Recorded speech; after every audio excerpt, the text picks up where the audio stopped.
Hello viewers, welcome back to Tamil talkies. சிறுகடிக்க ஆசை சீரியல்ல முத்து பண்ணாத தப்புக்காக இப்ப அவர அரெஸ்ட் பண்ணியிருந்தாங்க. வழக்கம் போல தான் முத்து வந்து காப்பாத்தணும் அப்படின்றதுக்காக மீனா களத்துல இறங்குனாங்க. அதுல ஃபர்ஸ்ட்டு பார்த்தீங்க அப்படின்னா, அருண்ட்ட தான் போயிட்டு பேசுனாங்க. ஆனா இந்த அருண் பார்த்தீங்க அப்படின்னா, ஏற்கனவே எப்படிடா வந்து முத்துவ வந்து பழிவாங்குறதுன்ற மாரி அவ இருக்கா.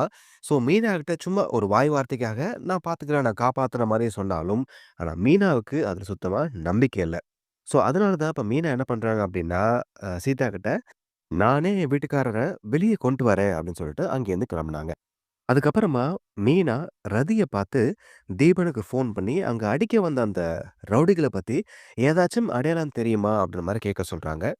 அப்போ ரதி வந்து தீபனுக்கு ஃபோன் பண்ணி இந்த விவரத்தெல்லாம் சொல்லி கேட்கும்பொழுது தான், அந்த ரவுடிகள அனுப்புனது சிட்டி தான் அப்டின்ற விஷயம் மீனாவுக்கு தெரிய வருது. இப்ப மீனா வந்து இதெல்லாம் சிட்டி அப்டின்றத தெரிஞ்சுக்கிட்டாங்க. இப்போ இந்த விஷயத்த இப்ப அவங்களுக்கு தெரிஞ்ச ஒரு இன்ஸ்பெக்டர் இருக்கார் இல்லையா?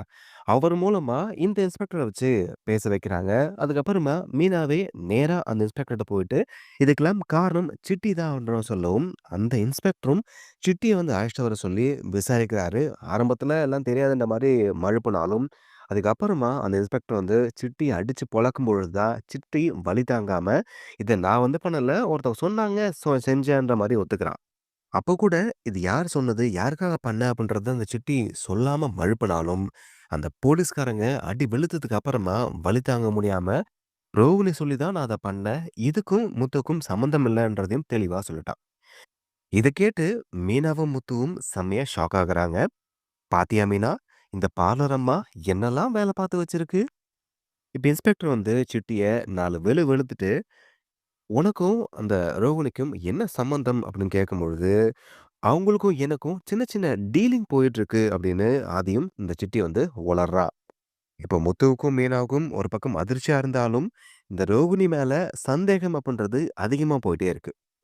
இப்போ போலீஸ் பார்த்தீங்க அப்படின்னா, ரோகிணிய வந்து அழைச்சிட்டு வரதுக்காக 2 லேடி கான்ஸ்டபிள இப்போ வீட்டுக்கு அனுப்புறாங்க. அதுக்குள்ள மீனா வீட்டுக்கு போயிடுறாங்க. அங்க போயிட்டு ரோஹிணிய கூப்பிட்டு ஹால்ல நிக்க வச்சு செம்மையா வந்து வச்சு செய்றாங்க. நாளைக்கு எபிசோட்ல ரோகிணிய நம்ம மீனா வச்சு செய்றதா செம்ம சிறப்பான ஒரு சம்பவமா இருக்க போகுது. ஆக்சுவலா முத்து வந்து போலீஸ் அரெஸ்ட் பண்ணிட்டு போம்போது கூட, இந்த ரோகிணி நம்ம பண்ணதுக்கே இப்ப முத்து அரெஸ்ட் பண்ணிட்டாங்கன்ற கூட ஒரு சின்ன வருத்தம் கூட இல்லாம, நம்ம பேரு வெளிய வரல அப்படின்னு சந்தோஷப்பட்டாங்க. ஆனா, பல நாள் திருட ஒரு நாள் அகப்படுவான் அப்படின்ற மாரி இப்போ ரோகிணி வசமா சிக்கியிருக்காங்க. ஸோ, மீனா இப்ப வீட்டுக்கு போயிட்டு, எல்லார் முன்னாடியும் அந்த வீட்ல அடியாள வச்சு அடிச்சது இந்த ரோகிணி தான் அப்படின்ற சொல்லிட்டு இருக்கும்பொழுதே, அங்க வந்த போலீஸ்காரங்க இப்ப ரோகிணிய தர தரன்னு வந்து